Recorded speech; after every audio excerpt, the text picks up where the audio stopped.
My name is Elara Morgan. I am 75 years old. 75, but some days I feel twice that. My bones ache, my hair is the color of snow, but my mind is sharp enough to cut glass. And that is both a blessing and a curse. Because you see, memories, real memories, don't fade when your mind is sharp. They replay again and again like cruel theater. And there is one memory, in particular, that has rooted itself in me. A day that tore apart everything I thought was safe. Before I tell you about that day, you must understand one thing. My life has always been small, but full. I live in a modest home, tucked on a quiet street in Los Angeles. My days are simple: watering the plants, making tea, knitting when my fingers allow it. But what made my world feel large, what gave it color, was my son. Aiden Morgan, my only child, my treasure, my lifeline. You may wonder why I never had more children. Life doesn't always go the way we plan. My husband passed when Aiden was just 6, leaving me to raise him alone. I poured everything into that boy. Every ounce of strength I had left, every dream, every prayer whispered in the dark. And somehow, miraculously, he grew into a man who made me proud. He wasn't rich, no. He didn't drive a shiny car or live in a fancy apartment. Instead, he gave his time to others. He worked in community outreach, helping children who had slipped through the cracks. Kids who reminded him of himself. You see, Aiden knew what it meant to grow up without much, to feel the world pressing against your shoulders. So, he helped them carry their weight. That's the kind of man he was, selfless, stubbornly kind. And that's why what happened still feels like some twisted mistake, a nightmare that refuses to end. It was an ordinary Tuesday. Funny, isn't it? How tragedy often chooses the most ordinary days. The sun spilled into my kitchen in soft gold. The kettle whistled. The toast burned just a little at the edges. Aiden left early, but not before he kissed my cheek and promised, "Ma, I'll be back for dinner. Don't cook too much. I'll bring something." I laughed and scolded him the way mothers do.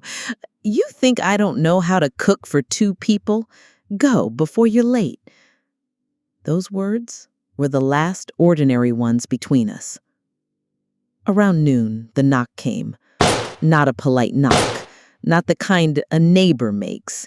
This was sharp, loud, a sound that could split your ribs in half. When I opened the door, 3 LAPD officers stood there. Their faces were blank, unreadable.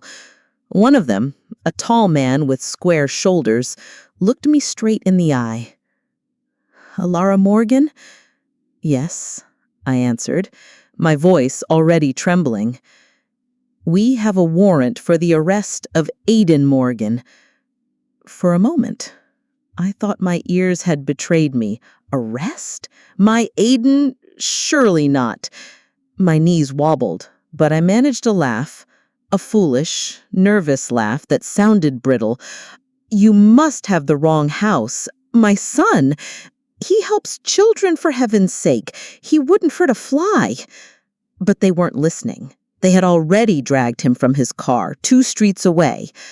I only learned this later. At that moment, all I knew was confusion, dread, and the echo of the word arrest bouncing inside my skull. I stumbled outside, slippers slapping against the pavement. My heart pounded louder than my footsteps. And then I saw him. My boy. My Aiden. Pushed against the hood of a police car, hands cuffed behind him, his face pale with shock. "Ma!" he shouted, his voice breaking. "I didn't do anything." "I know," I screamed back, the words tearing from my throat, but my voice was small against their authority, small against the weight of suspicion already thrown over him. The officers didn't let me near him. One shoved me back when I tried. I fell hard against the curb, my palms scraping raw against the concrete. I still have the scars. I keep them, proof of the day they tried to break us. They shoved him into the car, slammed the door. The siren didn't wail, but it didn't need to. The silence of that drive away was worse. Around me, curtains twitched, neighbors whispered. I could almost hear their words. There goes Elara Morgan, arrested, must be guilty. And that's the cruel thing, isn't it? The world is quick to believe the worst, quicker still when it's wrapped in uniforms and handcuffs. I sat there shaking, my slippers damp with dew. People passed me by. No one stopped. Not one soul helped the old woman crying on the pavement. That night, I didn't sleep. His jacket still hung on the chair. His mug sat half empty on the counter. I clutched that mug to my chest like a holy relic. I swear I could still feel the warmth of his hands on it. The next morning, I dragged myself to the station. I demanded answers. Why? On what grounds? They handed me papers filled with sharp words. Alleged involvement, suspect accomplice, probable cause. I asked for evidence. They said it's under investigation. Investigation. Such a cold word for something that bleeds families dry. I tried to call lawyers, one after another, but the fees were mountains I could never climb. My pension barely covered groceries, medicine, the electricity bill. Every no I heard chipped another piece off my hope. Those days blurred together, but the pain was sharp. Each morning I stared at the phone, waiting for it to ring. Each night I prayed until my throat ached. Not gentle prayers, no. These were desperate bargains with God, with fate, with anyone who would listen. But what I didn't know, what I couldn't know, was that Aiden's arrest was only the first storm. A greater danger was already circling. And when wolves smell weakness, they come. And I was bleeding weakness into the air. The house was too quiet. It's funny, isn't it, how silence can be louder than any noise? When Aiden was here, the house hummed with life, footsteps, the clatter of dishes, his laugh echoing down the hall.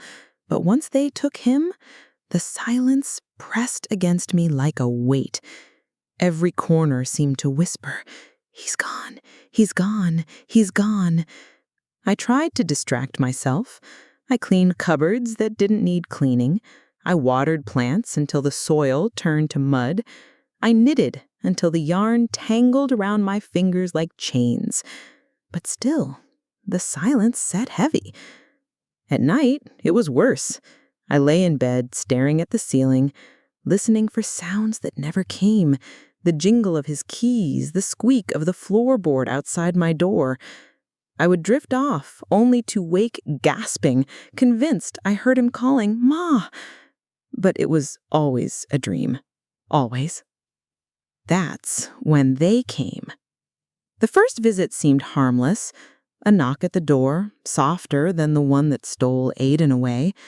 A woman in a neat suit stood there, clipboard in hand, her smile stretched too wide, like paint cracking on a wall.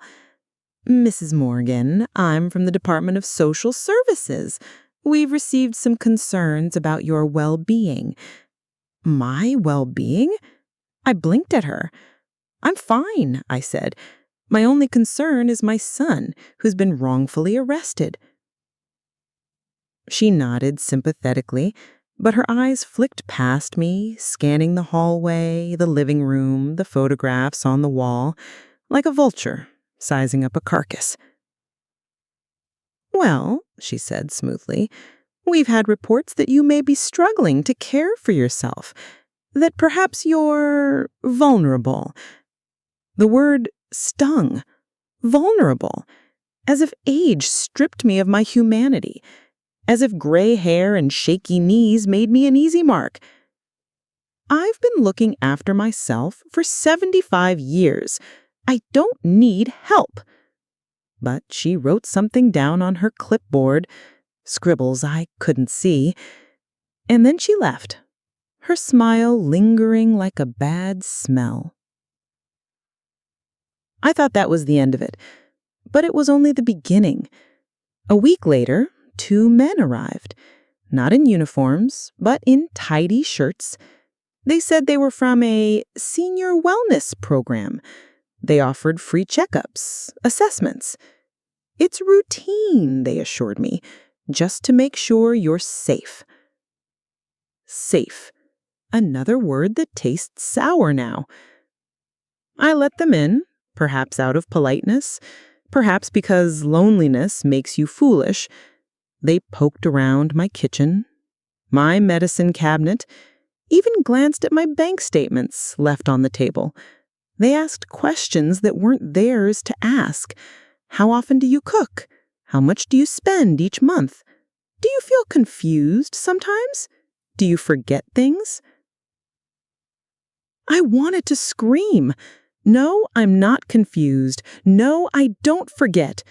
The only thing I forgot was to lock the door against vultures like you. When they left, I felt stripped bare, as though my own home no longer belonged to me. The next day, a letter arrived, official-looking, stamped. It stated that an application had been filed to review my capacity for independent living. My hands shook so badly I could hardly hold the paper. Independent living? That's just a polite way of saying we'll decide if you're fit to keep your home, your freedom, your life. I sat at the kitchen table, the letter trembling in my hands, and for the first time since Aiden's arrest, I cried. Not the silent tears I'd shed at night, but loud, racking sobs that rattled the windows. Because it hit me then, they weren't just after Aiden, they were after me, too. And without him here to shield me, I was exposed. The days blurred. I tried to fight the fear, but everywhere I turned, it grew. Strangers called the house, their voices syrupy sweet. "Mrs. Morgan, we just want to help you transition into a safer environment." Safe. Always that word. Safe. But their tone dripped with ownership, not care. I began noticing things I hadn't before. Flyers slipped under my door advertising luxury assisted living. Brochures mailed to my address, promising comfort, security, companionship. I didn't ask for them. I didn't want them. At the grocery store, a man I didn't know greeted me by name. "We have wonderful programs for seniors like you." How did he know my name? My situation? My son's arrest wasn't even in the papers. Yet they knew. It dawned on me, slowly, horribly, they were watching. Someone had marked my name, flagged me as a target, alone, vulnerable, ripe for the taking. But let me tell you something. I may be old, but I am not weak, and I am not foolish enough to let wolves walk me to slaughter. So I began keeping notes. Every call, every knock at the door, every letter slipped into my mailbox, I wrote them all down in a worn notebook. The same one I once used to record Aiden's childhood milestones, his first steps, his first words, and now evidence of predators circling his mother. At first, keeping notes made me feel stronger, more in control. But then, one night I woke to a sound. A faint creak, like the whisper of a footstep on wood. My heart hammered. I gripped the edge of the bed, straining to hear. Silence followed. But in the morning, the back door was ajar. Had I forgotten to lock it? No, I hadn't. I never forget. Someone was inside. That morning, a new letter arrived. Not official this time. Anonymous. It read, "You can't take care of yourself anymore. Sign the forms. Make it easier." The words were scrawled in ink that bled into the paper like a threat whispered in the dark. I pressed the letter to my chest, shaking. And in that moment, I realized the second storm was here. The first had stolen my son. The second wanted to steal me. But I am Elara Morgan. I have survived poverty, widowhood, loneliness. I will not surrender so easily. Still, I would be lying if I didn't say I was afraid. Terrified, even. Because with Aiden behind bars, my voice sounded small, and the walls around me, once warm with love, now felt like a trap closing in. And maybe, just maybe, that's exactly what they wanted me to feel. Do you know what's worse than fear? It's not the knock at the door or the threats whispered through a phone line. It's the quiet, poisonous doubt that creeps inside you when the world around you starts bending, twisting, until you're not sure if it's the world that's broken or if it's you. That's what they wanted. They wanted me to believe I was losing myself. And for a while, I almost did. The hook of my undoing. It began small, a drawer left open when I knew I had shut it. The smell of cigarette smoke drifting through my hallway, though I hadn't touched one in my life. A pill bottle shifted from my cabinet to my counter. I remember standing in my kitchen, holding that bottle in my hand, whispering to myself, "Did I move this? Or did someone come in here?" That's when my stomach clenched. My heart raced so violently I had to grip the counter to steady myself. They wanted to wear me down bit by bit, to make me question the very ground I walked on. Doubt, their favorite weapon. So I fought back the only way I knew. I began keeping records. Dates, times, every odd thing I noticed, every knock at the door. I even dug out an old recorder I once used for a writing class and started taping conversations when they came around. But doubt is a cruel little parasite. No matter how many notes I wrote, no matter how many recordings I made, I still caught myself second-guessing. Did I hear that sound last night? Or was it just the wind? Did I really see the curtains twitch? Or was it my imagination? Even my voice betrayed me. Aiden would call from prison, his voice scratchy over the line. "Mom, are you all right?"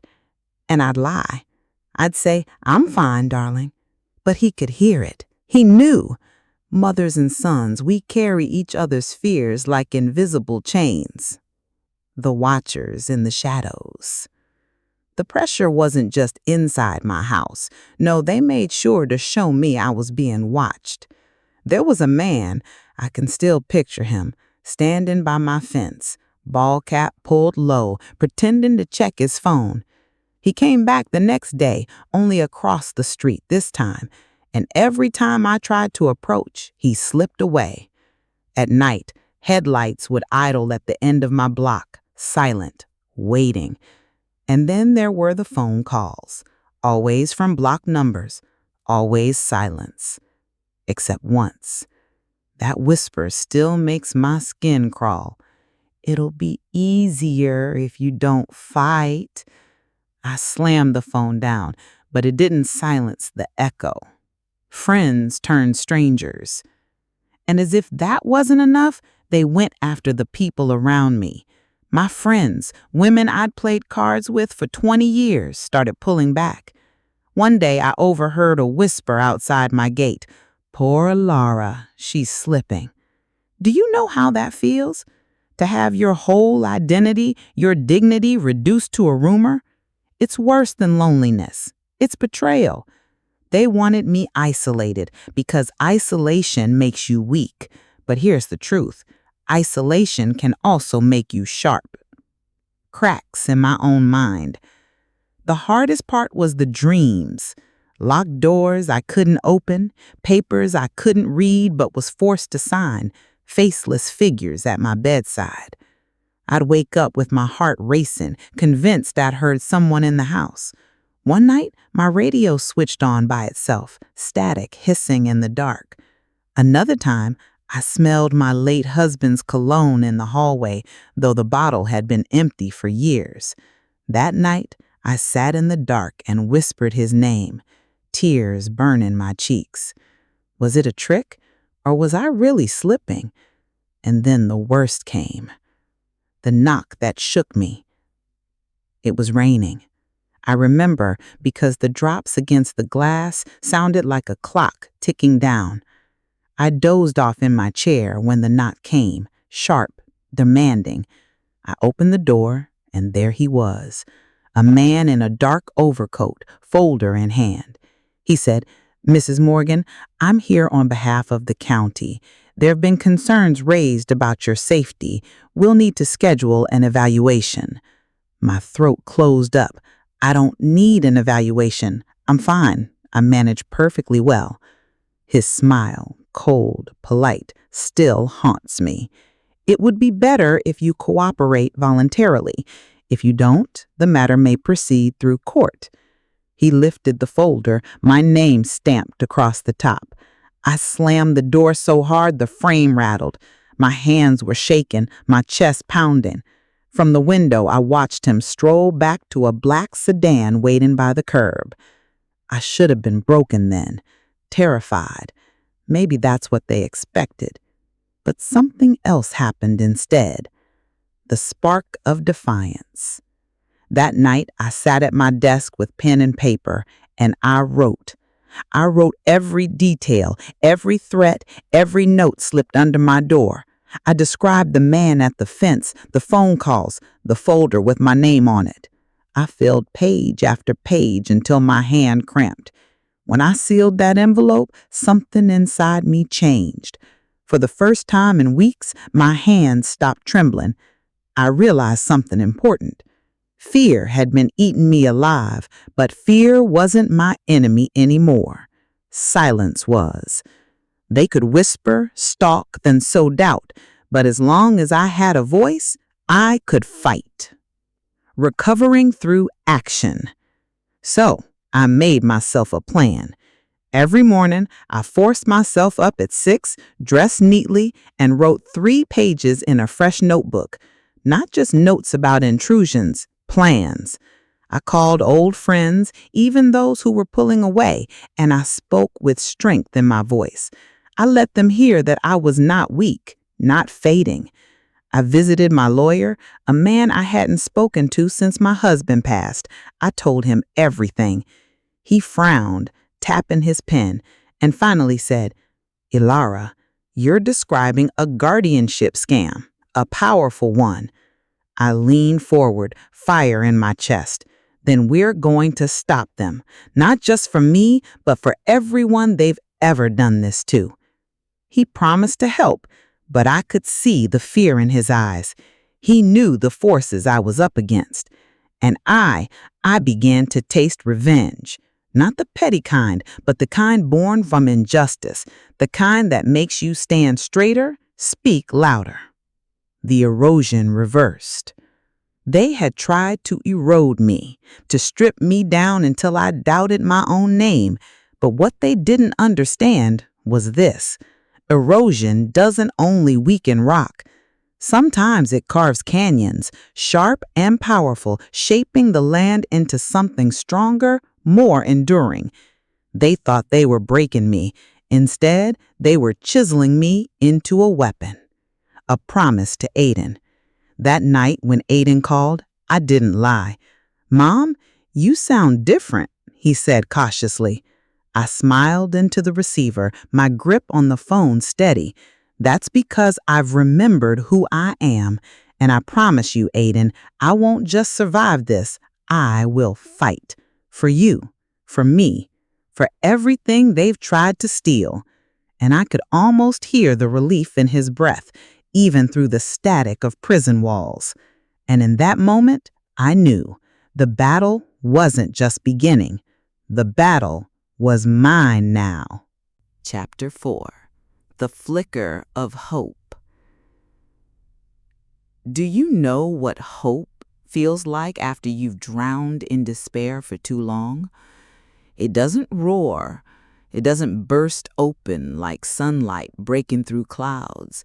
It creeps in, quiet, fragile, almost unrecognizable. I didn't even trust it at first. My heart was too bruised, my faith too exhausted. But when it came like a whisper against my ears, reminding me I was not finished yet. After Nathan's arrest and the vultures of the aged Care Mafia circling me, I had been knocked flat. I won't lie to you. I had nights when I lay in bed, staring at the ceiling, thinking maybe they had already won, that maybe the system was too strong, too corrupt, and I was just an old woman who had run out of time. There were moments when I wanted to let the darkness swallow me whole. But then something shifted. It began with a letter. A single letter slipped under my door, no return address, no official stamp, just my name, written in hurried strokes across the envelope, Elara Morgan. My fingers trembled as I opened it, half expecting another threat, another document declaring me incompetent. Instead, I found words that lit a flame inside me. "I believe your son is innocent. I was there that night. They silenced me once, but I can't stay silent anymore. I will help you." There was no name, only initials, M.D. I read that letter a dozen times, tracing the ink as though it were a rope thrown to me while I was drowning. Someone had seen what happened to Nathan. Someone knew the truth. Someone believed in us. Do you feel it? That tiny quiver in the chest, the one that says maybe, just maybe, this isn't over? That's what I felt. From that day forward, I stopped letting grief dictate every move I made. I began to fight, not blindly, not recklessly, but with purpose. The first conflict I tackled was inside myself. I had to tear away the voice whispering that I was too old, too weak, too alone. Every time that voice spoke, I answered it with Nathan's face, the memory of his laughter as a boy, his stubborn faith in justice as a man. I owed him more than surrender. And then I turned outward. I started with my neighbors. For weeks, I had avoided them, embarrassed by the whispers I imagined they shared about Nathan, ashamed of how the aged Care Mafia tried to paint me as unstable. But one evening, I knocked on Maribel's door. She's younger than me, maybe in her 50s, sharp-eyed and kind-hearted, the sort who notices everything on the block. When she saw me standing there, she didn't mock me. She didn't avoid my gaze. She said, "Elara, I've been waiting for you." That sentence nearly undid me. I hadn't realized how desperately I needed someone on my side. She invited me in. We drank tea, and she told me what she'd seen. Men in suits visiting the local care homes, deals whispered between doctors and lawyers, papers shuffled around that all seemed to concern me. Maribel leaned forward, her voice low but fierce. They want your house, Elara. They want everything. They won't stop until you're locked away where you can't fight back. My hands clenched into fists. For the first time, anger didn't consume me. It sharpened me. If they think I'll just hand my life over, they've underestimated the wrong old woman. The hook of hope deepened when I uncovered their weakness. You see, people who profit off the vulnerable always leave a trail. Greed blinds them, and the aged Care Mafia, they were greedy beyond measure. They had forged medical documents claiming I was too ill to live alone, but the papers were sloppy. Dates didn't align, signatures didn't match. They thought no one would bother checking, that I was too fragile to question them. But I checked.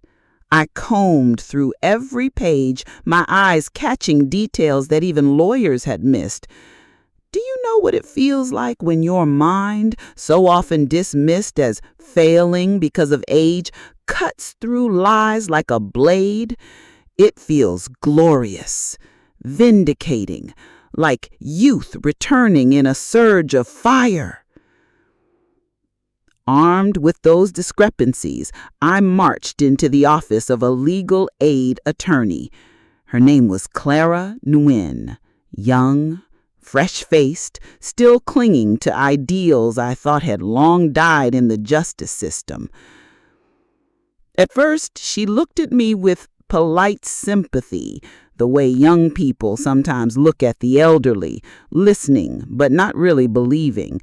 But when I laid the forged papers on her desk, her eyes widened. She leaned closer. She whispered, "This is fraud. If what you're saying is true, they've committed serious crimes." For the first time in months, I saw someone in the system actually listen, actually care. Clara promised to investigate further, and in that promise, I found strength. Yet the path was not smooth. It never is it? Just as I began to believe tides were shifting, the aged Care Mafia struck harder. They filed an emergency petition claiming I was a danger to myself. They tried to send social workers to remove me from my own home. Imagine that. Strangers at your door, clipboards in hand, ready to erase your independence with the stroke of a pen. I stood in the doorway that day, spine straight, refusing them entry. My voice did not tremble. "If you think you can take me from this house without a fight, you'd better bring more than paperwork." Behind me, Nathan's photograph sat on the mantel, his eyes like a shield over my shoulder. I would not break. Not again. The petition failed, thanks to Clara's swift action, but the message was clear. They were not backing down, and I was not backing down. Through it all, I clung to the anonymous letter, M.D. Whoever they were a thread connecting me to Nathan's innocence. I had no face to attach to those initials, no voice to recognize, but I had hope. That fragile hope, mixed with growing defiance, was enough to carry me forward. Because here's the truth. Sometimes victory doesn't begin with a battle. Sometimes it begins with a whisper, a letter, a neighbor's kindness, a young lawyer's belief. The tides were not yet in my favor, but I could see them shifting.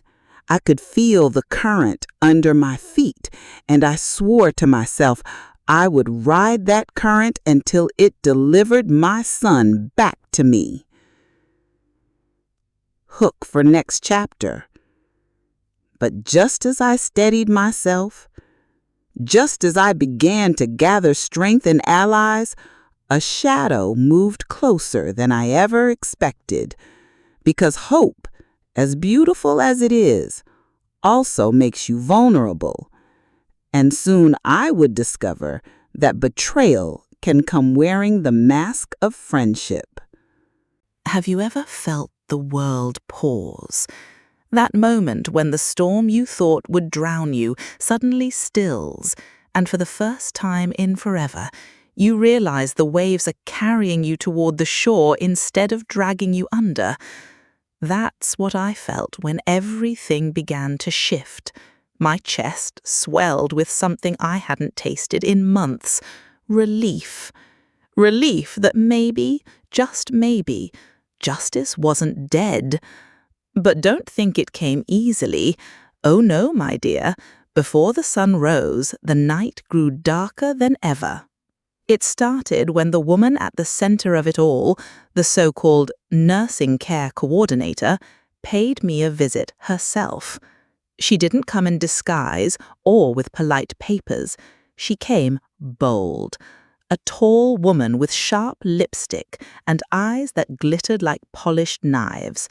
Her name was Vivian Crane. Even saying it now sends a chill down my spine. She sat on my sofa as though she owned it, her long fingers drumming against her knee. "Mrs. Morgan," she said, her voice smooth as oil. "This doesn't have to be ugly. Sign the transfer papers. Let us take care of you. No one needs to know about the mistakes your son made." Mistakes. My heart clenched so tight I thought it might tear. To hear her reduce Nathan's stolen freedom to mistakes made me want to scream. I didn't scream, though. I leaned forward, my voice steady, sharp as broken glass. "Get out of my house. You'll never touch a brick of it, not while I draw breath." Her smile didn't falter, but her eyes narrowed just enough for me to see the venom hiding there. She left with a promise dripping from her lips. "You'll regret this." That night I lay awake, staring into the dark. Fear tried to crawl back into my bones, but something stronger beat it down. Defiance. She wanted me to regret my resistance, but it was her turn to feel regret. The next day, Clara, the young attorney, called with urgent news. "Mrs. Morgan," she said, excitement quivering in her voice, "we've tracked fraudulent transfers tied to Crane's network. Multiple elders had their properties signed away under questionable circumstances. We're building a case. But," she hesitated, "we'll need witnesses." Witnesses? That word felt like a mountain pressing down on me. Who would dare stand against such a powerful, ruthless ring? Then, as though fate itself heard my doubts, the initials MD returned. This time, not in a letter. This time, in flesh and blood. Her name was Marissa Delgado. She was a nurse once, working under Vivian Crane. She had been there the night Nathan was arrested. She had seen how evidence was planted, how police were nudged by quiet, dirty money. Fear had kept her silent, but now her conscience wouldn't let her rest. Marissa came to me trembling, her eyes darting around like a hunted bird. But when she spoke, her words were fire. "I'll testify. I'll tell the court everything. They ruined too many lives. I won't let them ruin yours." Hope surged in me like a flood. Nathan wasn't alone anymore. Neither was I. The trial was chaos. Vivian Crane arrived with an army of lawyers, all sharp suits and colder stares. They painted me as delusional, a frail old woman clinging to fantasies. They called Nathan a criminal. They called Marissa a liar. But truth has a way of slicing through lies, doesn't it? Piece by piece, Clara dismantled their facade. She laid out the forged documents, the mismatched signatures, the fraudulent medical claims. Then came Marissa, her voice quaking but clear, describing how Vivian ordered staff to mark me mentally unfit, how she bribed doctors, how she arranged Nathan's wrongful arrest to weaken me. The courtroom shifted that day. I could feel it, like a tide pulling away from the villains and rushing toward us. And then, like a final strike of lightning splitting the night, another witness came forward. Maribel, my neighbor. She had secretly recorded conversations between Crane's men, bragging about old folks too easy to swindle. The audio played, every word dripping with arrogance and cruelty. The jury's faces hardened. Vivian Crane's smirk faltered for the first time. But still, she tried one last move. When it was her turn to speak, she stood proud, twisting her lies into silk. I dedicated my life to elder care, she crooned. Any paperwork mistakes were unintentional. These accusations are the bitter fantasies of people who cannot accept help. But I rose too. The judge allowed me to speak. My knees trembled, but my voice did not.